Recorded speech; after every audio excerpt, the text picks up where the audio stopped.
You know, when it comes to crawfish, the industry may have grown, but how we get them has not changed a whole lot.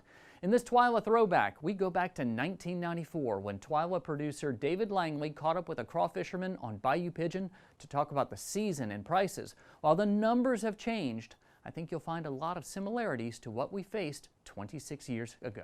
The weather was sunny and warm for early March. The water was calm, and you would think that the crawfish would be jumping out of Bayou Pigeon into the boats of waiting crawfishermen. But that's not the way it works. Danny Rhodes scratched and clawed his way through the flooded woodlands only to find one disappointing trap after another. He checked more than 200 traps that on a good day would have produced 30 to 40 sacks.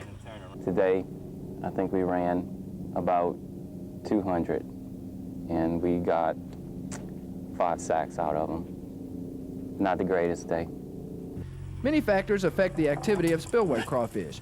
Just because the weather is perfect for being out boating through the South Louisiana waterways doesn't mean it will be a successful day crawfishing.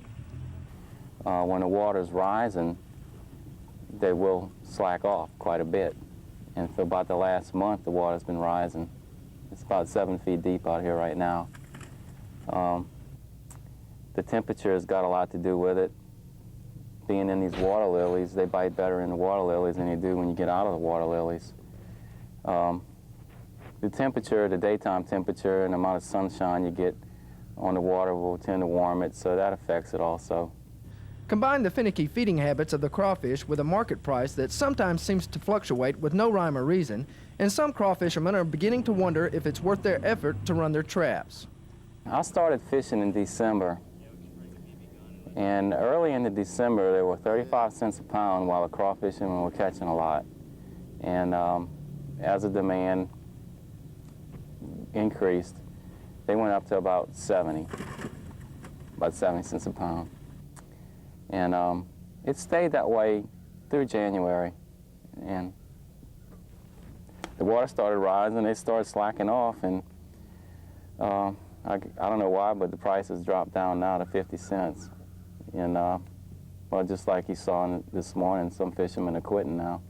Because if you catch a pound at a trap, and all you're making is 50 cents a pound, and you're throwing 30 cents a pound worth of bait, that means you're only making 20 cents on the trap. It's not really worth it to run them. However, it's early in the season, and the warmer weather should help increase the catch. No one knows for sure what the 1994 crawfish supply or price will be like, but there are a couple of different schools of thought for those willing to make a prediction. They got some older fishermen that's been around more than me, and they're saying it's not going to be that good of a year. They said the crawfish didn't have as many babies this year.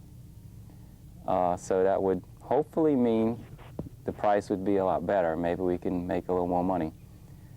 I don't know if I'll go along with that. I think the crawfish may have had some babies, and if they bite pretty good, then we're going to see some low prices again. Rhodes did say that so far the size and quality of this year's crawfish is better than last year. From Bayou Pigeon, I'm David Langley reporting. Again, the more things change, the more they stay the same.